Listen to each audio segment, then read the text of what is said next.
British প্রধানমন্ত্রী sir Keir Starmer ঘোষণা করেছেন, আগামী ৬ সপ্তাহের মধ্যেই অবৈধ ইমিগ্রেন্টদের ফ্রান্সে পাঠানো শুরু করবে ব্রিটেন। নতুন পরীক্ষামূলক চুক্তির অধীনে ইংলিশ চ্যানেল পাড়ি দিয়ে ছোট নৌকায় ব্রিটেনে আসা কিছু ইমিগ্রেন্টকে আটক করে ফ্রান্সে ফেরত পাঠানো হবে। ওয়ান ইন ওয়ান আউট, অর্থাৎ একজনের বিনিময়ে একজন, এমন চুক্তির আওতায় ব্রিটেন এমন অ্যাসাইলাম প্রার্থীদের গ্রহণ করবে যারা অবৈধভাবে ব্রিটেনে ঢোকার চেষ্টা করেননি এবং যাদের ব্রিটেনে আত্মীয়স্বজন আছেন।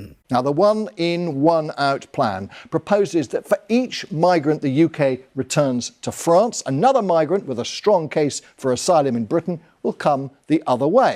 বৃহস্পতিবার 10 ডাউনিং স্ট্রিটে এসেছিলেন ফ্রান্সের president Emmanuel macro.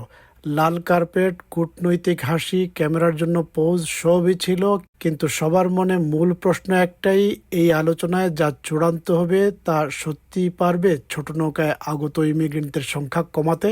President macro ক্ষমতাসীন থাকাকালে কিয়ার স্টারমার ব্রিটেনের ৫ম প্রধানমন্ত্রী। এর আগে আরও ৪ ব্রিটিশ প্রধানমন্ত্রীর সঙ্গে তিনি কাজ করেছেন।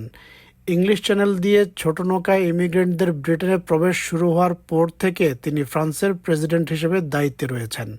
প্রশ্ন উঠছে, এই দুই নেতা কি এমন একটি সমঝোতায় পৌঁছাতে পারবেন যা সত্যিকারের পরিবর্তন আনবে?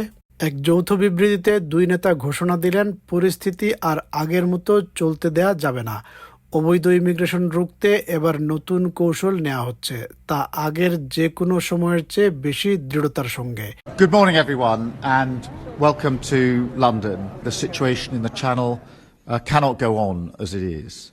So we're bringing new tactics into play and a new level of intent to tackle illegal migration. We share the same resolve to fight against illegal criminal gangs with strong coordination with other EU states. পরে লন্ডনের একটি সামরিক ঘাঁটিতে এই পরিকল্পনার বিস্তারিত জানানো হয়। প্রধানমন্ত্রী ঘোষণা দেন, এবার একটি গ্রাউন্ড ব্রেকিং পাইলট প্রকল্প চালু করা হচ্ছে। প্রথমবারের মতো যারা ছোট নৌকায় ব্রিটেনে প্রবেশ করবে তাদের আটক করে খুব দ্রুত ফ্রান্সে ফিরিয়ে দেওয়া হবে এবং প্রত্যেক ফেরত পাঠানো ব্যক্তির বদলে একটি নিরাপদ ও আইনগত পথ ধরে একজন ইমিগ্রেন্টকে ব্রিটেনে প্রবেশ করতে দেওয়া হবে। So I'm pleased to announce our agreement today on a groundbreaking returns pilot. For the very first time, migrants arriving via small boat will be detained and returned to France in short order. In exchange for every return, a different individual will be allowed to come here via a safe route, controlled and legal.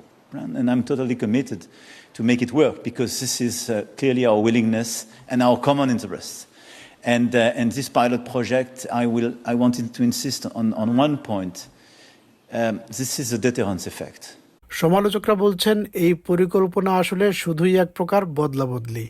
এতে অভিবাসনের সামগ্রিক সংখ্যা কমবে না।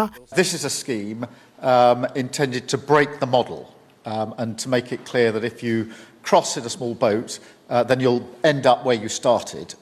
And the purpose of that is a pilot to break the model, and therefore, obviously, the numbers, if successful, will ramp up. But it's a pilot to break the model. কেউ কেউ বলছেন এটি Rwanda প্রকল্পের তুলনায় অনেক দুর্বল।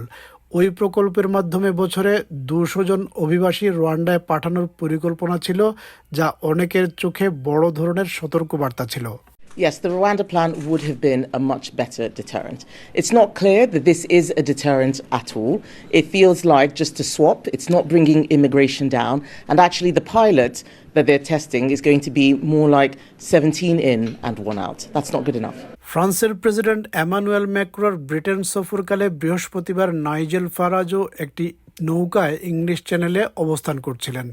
GB নিউজে তিনি দাবি করেন, ব্রিটেন নিজের সীমান্তের ওপর নিয়ন্ত্রণ রাখতে পারছে না।